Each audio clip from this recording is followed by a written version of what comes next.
সারাক্ষণই ভূমিকম্প অনুভব করেন পরীমণি। দেশের বিভিন্ন স্থানে বৃহস্পতিবার মধ্যরাতে মাঝারি ধরনের ভূমিকম্প অনুভূত হয়েছে। রাত 1:26 দিকে তীব্র কম্পনে সবকিছু কেঁপে ওঠে, যদিও বেশিক্ষণ স্থায়ী হয়নি তা।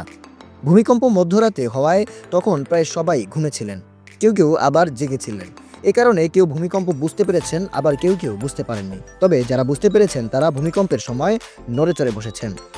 অনেকেই আবার সোশ্যাল মিডিয়ায় ভূমিকম্প নিয়ে নিজের অনুভূতি প্রকাশ করেছেন।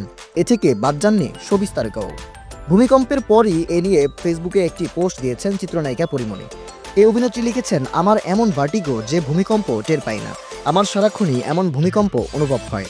কেমন অসহায় লাগে এসব ভাবলে। আল্লাহ সবাইকে সুস্থ রাখুক।